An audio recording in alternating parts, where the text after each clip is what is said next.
आगे ना राम ना अल्लाह, कुछ भी नहीं। वो तो खाली मुसलमानों को ठगने के लिए। ये लोग पहले चर में गया था क्या? कभी नहीं गया। ले जाके एक रात बांध के रखो जयंत वल्लभ को, वो पार्टी ही छोड़ देगा, पॉलिटिक्स भी छोड़ देगा। इतना मच्छर उसको काटेगा, इतना काटेगा।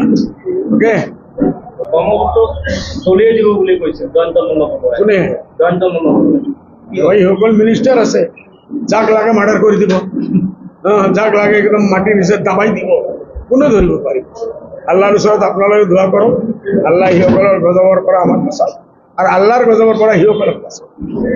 বিচাৰিব এই যে আমাৰ যে চিফ মিনিস্টাৰে আজি 3 মাহৰ পৰা কৈছিল মুছলমানৰ ভোট নালাগে, মিয়ার ভোট নালাগে, মিয়া আমি একদিনে সাফ করে দিম। মই চ্যালেঞ্জ করেছিল, বলে জিন্দগির মাঝে আপনি মিয়া সাফ করবেন। গুৱাহাটীত 3 দিন ঈদৰ কাৰণে যেতিয়া মানুহ যায়, আমাৰ এই মানুহবিলাক যোৱাৰ কাৰণে গুৱাহাটী টাউনটো কবৰস্থান হৈ যায়। এইবাৰ ঈদত বহুতে মিডিয়ায় দেখাইছে কবরস্থান হয়েছে। আর হেমন্ত সাহেব আমার কেরাম যমুনামুখ হয়েছে, सब जगह कोई हे बाबा दे दे बाबा, कुछ अल्लाह के नाम पे भीख दे दे बाबा। हे मुसलमान भाइयों, मेरी बहनों, मैंने जिस मुर्गे को बेइज्जत किया, मैंने मुसलमानों को बेइज्जत किया, वो सब भूल जाओ और मुझे थोड़ा वोट दे दो। अगर वोट नहीं दोगे तो दिल्ली में मेरी सरकार गई। 75 কোটি টাকা পাইছে, তেওঁ কোনো ধৰণৰ কাম কৰা নাই, গতিকে আমি ইনকোয়াৰি লগাম, ইমিডিয়েট ইনকোয়াৰি কৰিব। কোনে? জয়ন্ত বৰুৱা। 1000 ইনকোয়ারি লাগাও। 75 কোটি টাকা পাইছো মই। জয়ন্ত के नाम এই যে ধুবুৰী ফুলবাৰী এটা ব্ৰিজ আনিছো, তেখেত জানে নেকি এইটো কিমান কোটি টকা? মেডিকেল কলেজ আনিছো, তেখেত জানে নেকি? আৰু বিভিন্ন বস্তু আমি যেটো আনিছো, এগ্ৰিকালচাৰ ইউনিভাৰ্সিটি আনিছো চাপৰত, তেখেত জানে নেকি?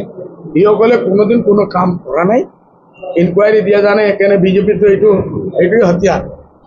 ইডিত ইনকোয়াৰি দিব, সিবিআই দিব, আৰু কার দিব আর কার দিব দি থাকক। আমি আমার ডিউটি পালন করেছি। সকলে সিবিআই দিব, টি দিব, সিবিআই দিব। হেল্ল', ইমান ডাঙৰ ডাঙৰ দাৱা কৰাৰ আগত ভাল কৰি ফ্ৰুট খাও, ড্ৰাই ফ্ৰুট খাও, অলপ মগজৰ শক্তিটো বাঢ়ি। এই যে কৈছে কোন আছে? জয়ন্ত বল্লভ। ঠিক আছে, আপোনাৰ ভেটি অপডেট থাকিব না ইমান? ইনশাআল্লাহ আছে। চাও না ইমান ডাঙৰ ডাঙৰ মানুহ থাকাৰ পিছত ৰাখি ইনশাআল্লাহ থাকিব আৰু ভাল হৈ যায়। আমার একটা পরিকল্পনা আছে, বিএন কলেজে ফার্স্ট টার্গেট করছি আমি। গোয়ালপাড়াত যে মেইন রোডের উপর কলেজ আছে, এইটো ইউনিভার্সিটি আনার আমার প্ল্যান আছে। আমি আমার ইন্ডাস্ট্রি, ইয়াত ধুবুৰীত ইন্ডাস্ট্ৰি আগে মৰাপাটৰ ইন্ডাস্ট্ৰি আছিল, এইটো বন্ধ হৈছে, এইটো খোলাৰ মই চেষ্টা কৰিম। আৰু নতুন নতুন বহুত জাতৰ আমাৰ আজমল ফাউণ্ডেশ্যনৰ স্কিম আমি ইয়াত আনি আছো। ইনশাআল্লাহ ইয়াৰ পৰা সুপাৰ 40 হাজাৰ ল'ৰা ছোৱালী ইনশাআল্লাহ মেডিকেলত যাব। এইটো আপোনালোকে